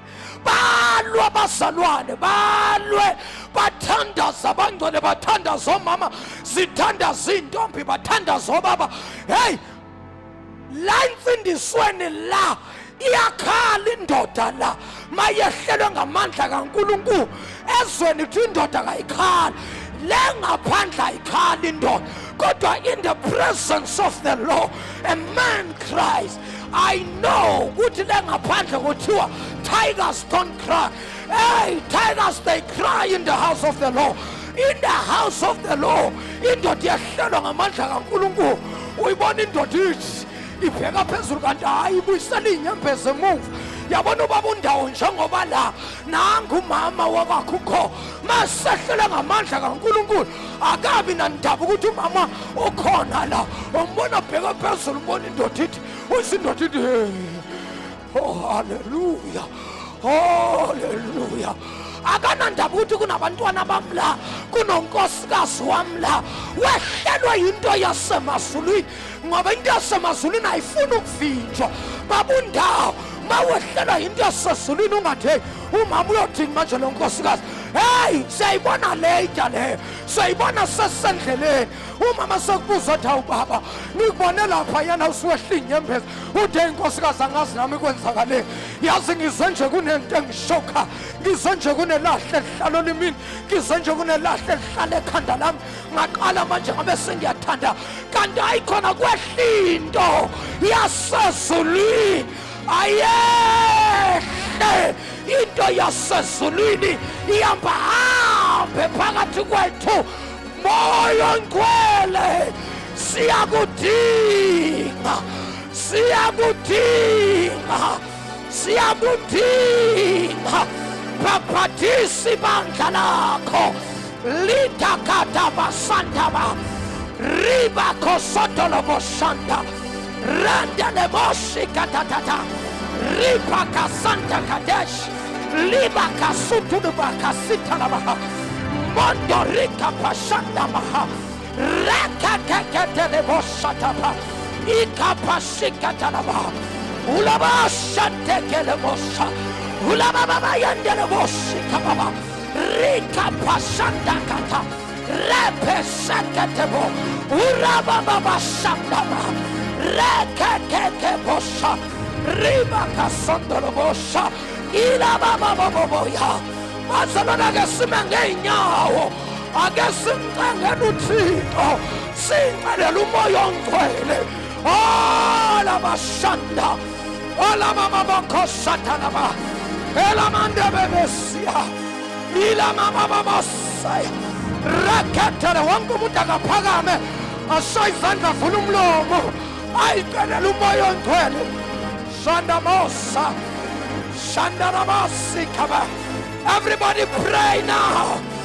Rikatataba Ripaka Sondo Riba Shitakata Rimando Shikelebea Ramasia Rende Kemosh Ikapashanta Moshikete Ila Baba Yakete Ila Baba Santa Ila Baba Yatakaba Iya baba sitakaba iya baba santeke rika taba sotolobosha rika katapas wo shande moseketelemes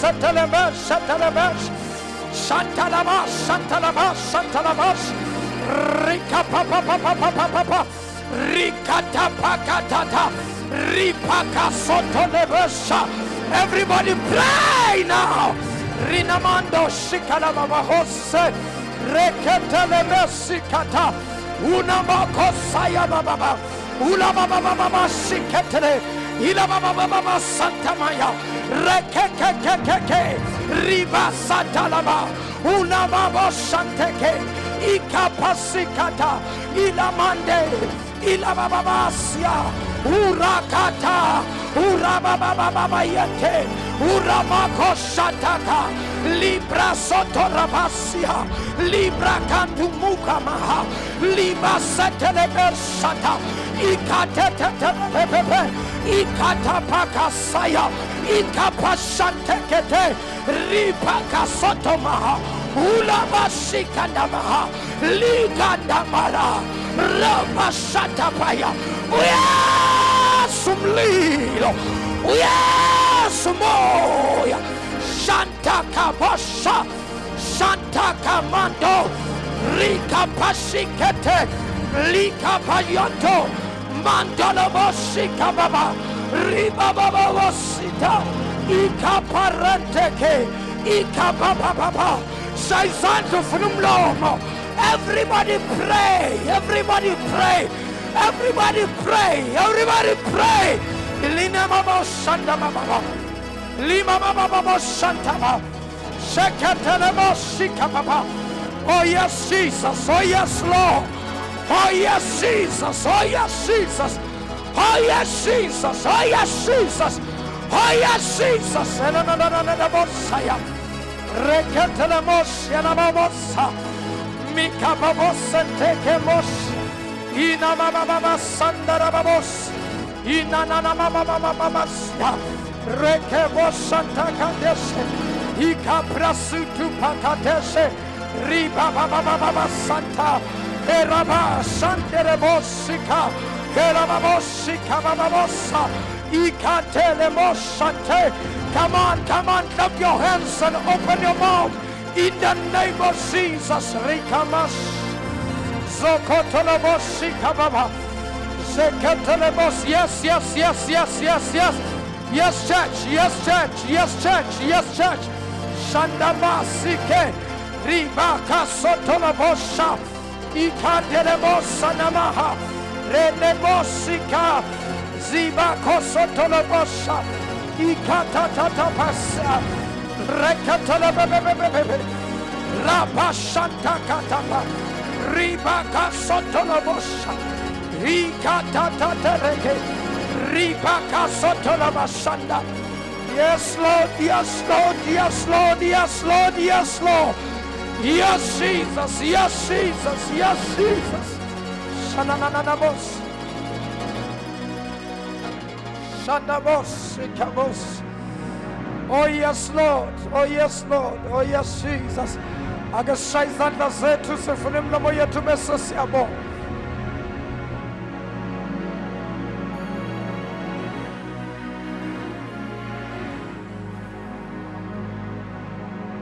Shayzanda zako mesuyabonga.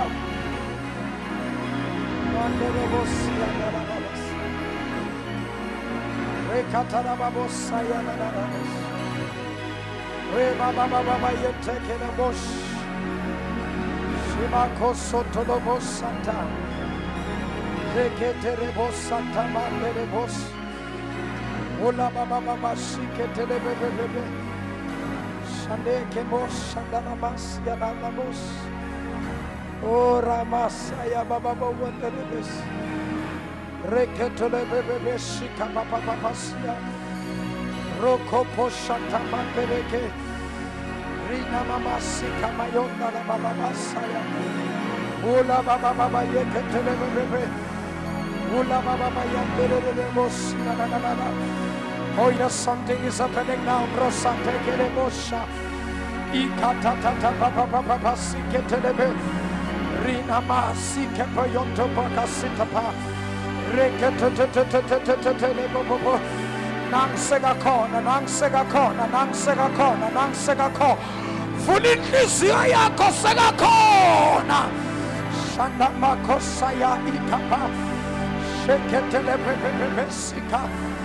Zanteke moshanta mandele bosia. Ora bakasata la mama bosha. Zeketelebeshika mama bosa. Reketelebebebesita. Oh yes. Oh yes, Jesus. Oh yes, Lord. Oh yes, Holy Spirit. Thank you, Jesus. Inananabos. Inanananamandelelebos. Inanananabokosa baba. Oshandelebosikata.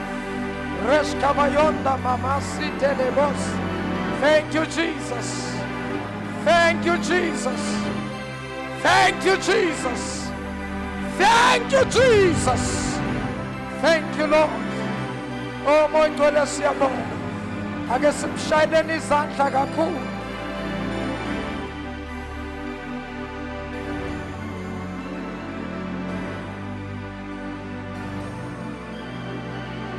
Shine his hand like a cool.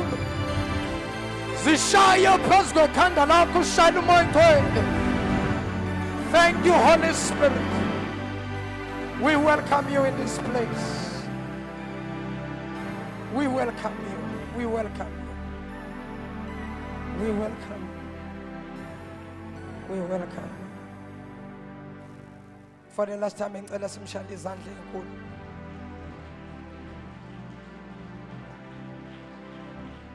Thank you Jesus. Sesiyothandaza egameni lenkosi ethu Jesu. Oh hallelujah. Sesiyokhuleka egameni lenkosi ethu Jesu. Ukhona phakathi kwethu othi mfundisi ngicela uthandaze nami. Angisindiswanga Nkosi yami Baba, ngiyamdinga uJesu empilweni yami njengenkosi nomsindisi. Baba umfundisi, mina Baba ngangasindiswa. Baba kodwa ngenxa yobude bendlela ngihamba ngashayeka. Ngiyacela mfundisi ukuzibuyisela enkosini. Ngicela Baba ungithandazise. Ngizibuyisele enkosini. Ngicela phambi isandla sakho. La ume khona egameni lenkosi ethu Jesu. Ngifuna ukukhuleka nawe. Glory to Jesus. Mhlawumbe ukhona ungibukile osekhaya ozobukela lesemon. Uyamdinga uJesu empilweni yakho. Awukazi usindiswa. Insindiso nje awuyazi. Wake wasindiswa. Kodwa Nkosi yami wahamba mzalwane washayeka. Njengawo wonke umuntu. Uyafisa ukuzibuyisela enkosini kodwa sekunzima amandla wasekho. Ngiyacela ukuthandaza nawe. Ngicela ukukhuleka nawe. Usho lo mkhuleko emva kwami. Glory to Jesus. Ngicela ibandla ngasemuva libancedise. Thana Nkosi uJesu. Asishoni kakhulu. Nkosi uJesu. Ngilizwile izwi lakho. Namhlanje ngiyavuma ukuba wena uyinkosi nomsindisi wempilo yami. Nkosi uJesu, ngicela ungithethelele zonke izono na wonke amacala engikwenzileyo phambi kobuso bakho. Nkosi uJesu, ngicela ubhale igama lami encwadini yokuphila ulisule encwadini yokufa. Wena Satan namadimoni akho, mimoya yakho, namhlanje ngiyakudivosa. Awusena mandla, awusena gunya empilweni yami. Ngisindisiwe, ngingumntwana kaNkulunkulu ophilayo. Ngiyabonga Nkosi uJesu ngomusa wakho ongenzele wona. Amen. Amen. Amen. Amen. Amen. Sibongile Baba wethu engcwele ngayo yonke imphefumulo ethe yasindiswa namhlanje. Baba wethu lo ngcwele ifihle ngaphansi kwesandla sakho Nkosi esinamandla. Baba wethu namandla sikhuluma iprotection phezukwayo. Baba siyayicwilisa ngaphansi kwegazi lika Jesu. Siyayifihla Nkosi esandleni sakho ngegama lenkosi ethu Jesu. Baba siyabonga ukuthi nakulezi insuku bakhona Nkosi abalizwayo izwi lakho. In Jesus mighty name siyabonga uNkulunkulu wethu ngegama lenkosi ethu Jesu. Amen and amen. Yes, mshaleni izandla kakhulu. Ngiyacela nje bazalwane ukubeka izandla egameni lenkosi ethu Jesu. After that sobe sesenza lema confession prayer esiwenze egameni awava balulekile egameni lenkosi ethu Jesu. Engidlulisele nje kusamaboko abantu abadala kuqale kuze bona phambili. Wonke umuntu nje uzondlula ngimbeke isandla egameni lenkosi ethu Jesu. Glory to Jesus. Nkosi sidla ngene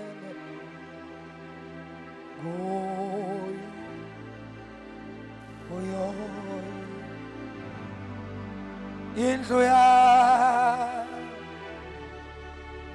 Isaiah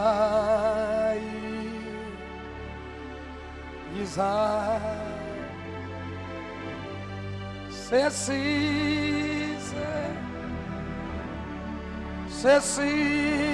ke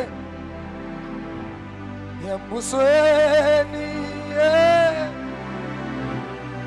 embusweni awunaze ngahlabelela kamnandi bazalwane. Glory to Jesus.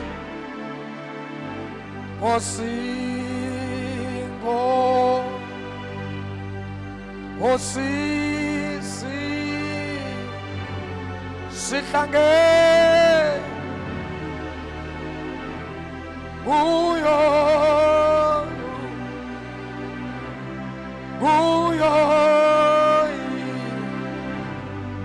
indlu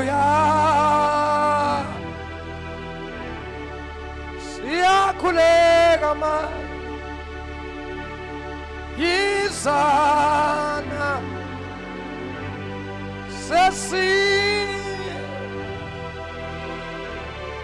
sesingene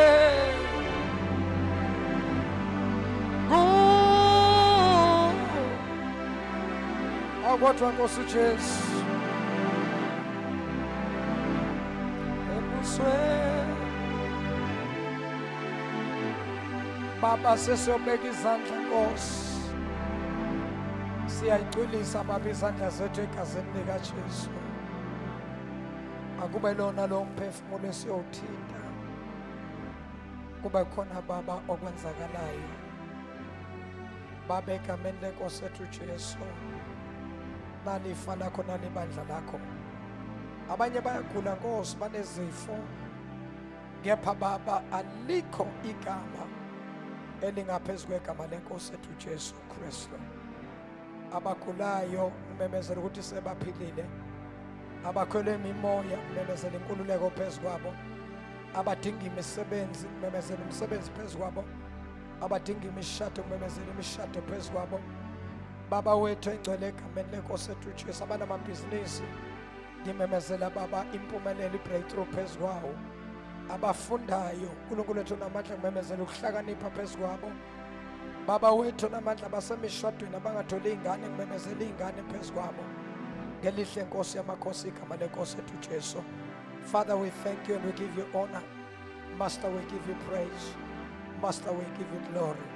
In Jesus' name, amen and amen. Thank you, Jesus. I speak healing upon you in the mighty name of Jesus. In the mighty name of Jesus. Touch in Jesus' name. Thank you, Jesus. Jesus' mighty blessed name. Moko shatabakada. Mighty name of Jesus. Jesus' name. Jesus' mighty name. Mighty name of Jesus. The name of Jesus. Fire. Jesus' mighty name. Mighty name of Jesus. Mighty name of Jesus. Mighty name of Jesus. Mighty name of Jesus. Mighty name of Jesus. Mighty name of Jesus. Mighty name of Jesus. Shikabayo. Jesus' mighty name. Mighty name of Jesus. Ilabosa. Jesus' mighty name. Jesus. Mighty name of Jesus. Shandele boko satalabaya. Rikamandoro boshikalaba. Jesus' mighty name. Mighty name of Jesus. Mighty name of Jesus. Shandele bosha. Eke bosha tamandele bositalaba. Oh yes, Lord, in the name of Jesus' mighty name. Mighty name of Jesus. Mighty name of Jesus. Mighty name of Jesus. Mighty name of Jesus. Shikatalaba boshikelebus. Mighty name of Jesus. Shikamando bobos ataba. Mighty name of Jesus. Shendelemos shikatalababos. Mighty name of Jesus. Shindanamabosaya. Oh yes, Lord. Oh yes, Jesus. Oh yes, Jesus. Jesus. Jesus. Mighty name of Jesus. Mighty name of Jesus. Shandamasikelebos sadabaha. Reketelebos shatamababos. Yes, Lord. Thank you, Jesus. Thank you, Jesus. Shandamababos sikatalababa. Reketelemos shatamanderekebos. Lord. Jesus. Mighty name of Jesus. Jesus. Jesus.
Fire in the name of Jesus.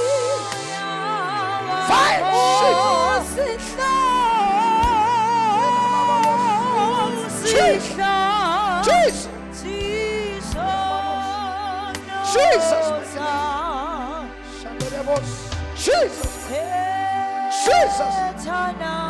Jesus. Jesus name. Mighty name of Jesus. I speak deliverance. Jesus mighty name. Jesus mighty name. Jesus mighty name. Jesus. Jesus. Shayeleni izandla kakhulu Thixo egameni lenkosi. Jesus mighty name. Jesus mighty name. Ashaleni uNkulunkulu izandla kakhulu egameni lenkosi ethu Yesu. Thank you Jesus. Nisakhona? Nisa right? Shalani uNkulunkulu izandla kakhulu. Babukeli bethu emakhaya. Thank you so much. May God bless you. Thank you for connecting with us. Egameni lenkosi ethu Jesu uNkulunkulu anibusise. There is no distance for prayer. Wherever you are, the hand of God will touch you. The anointing of the Holy Spirit will work for you. May God bless you. I am your pastor, MJ Tshabalala. I salute you. God bless you.